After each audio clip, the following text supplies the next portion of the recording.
Hello, my name is Courtney Odom, and I'm going to show you my people. Here is my husband and my two little girls over here.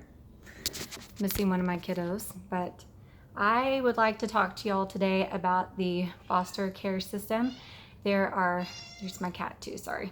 There are a few points that I would like to address. The few key points that are important for me are the reasons why the children get put into the foster care system, and also sometimes the children have academic delays, and mainly what I think is important for you to know is the aging out process.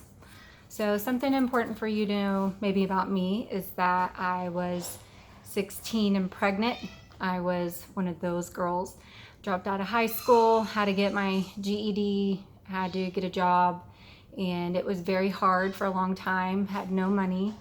Being in those situations, no money, having kids, it makes you susceptible to not being able to take care of your child, and that puts a lot of strain on your family. Luckily, I was able to work hard and provide for her, but being that type of family, it does put a strain, and those children are sometimes the ones that suffer and get put into the foster care system because the family cannot financially support them. So what are the risks that put you into the foster care system? Well, there was an article. It is by Amy Harmon, and it is the 8 reasons why you are put into the foster care system. The 8 number one reasons why children are placed into the foster care system are neglect, abuse, illness, incarceration, death, drug abuse, child's choice, and then voluntary placement. I bet my 13-year-old would say child's choice right now. All of these reasons are very real life situations.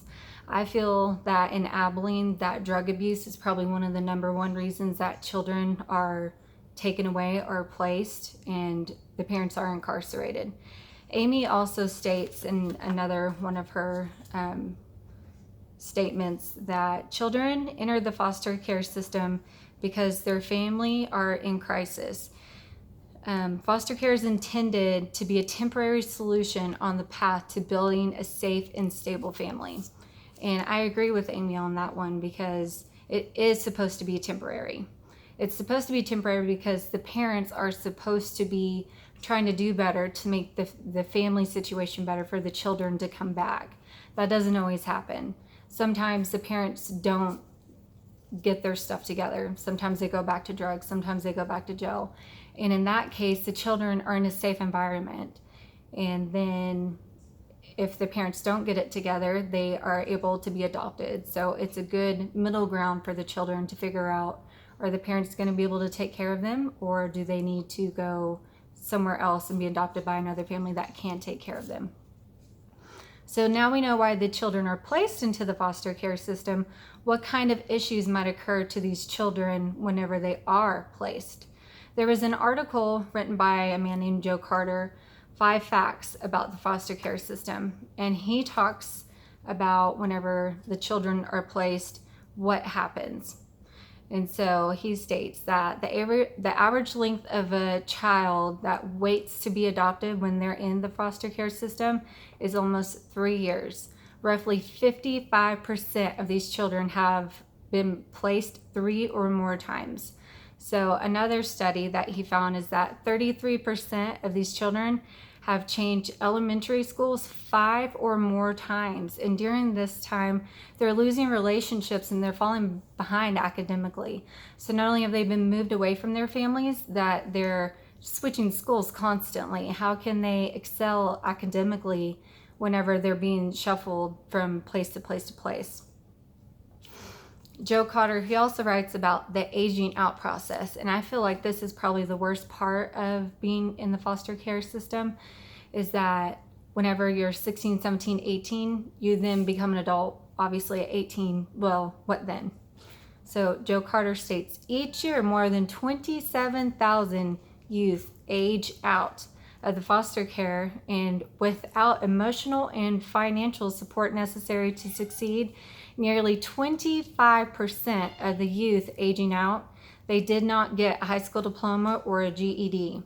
And only a mere 6% finished their 2 or 4 year degree after aging out, which makes sense. Like I said, if you don't have that support and you're going house to house to house, and then you're 18, boom, you're an adult, like how are you going to be ready to take care of yourself or graduate or go to college?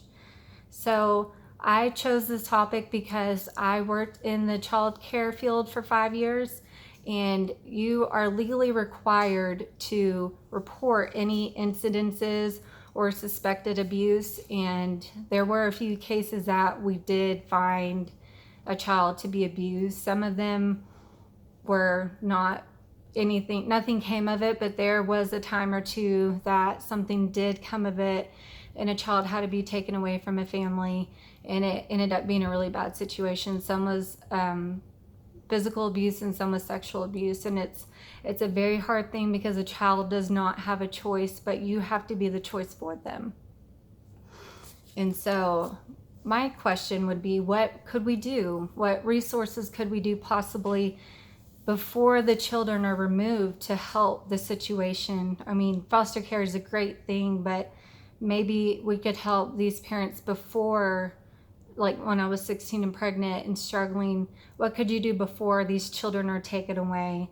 My thoughts are maybe more parenting classes, co-parenting, free to the public to educate parents how they can cope whenever we're struggling.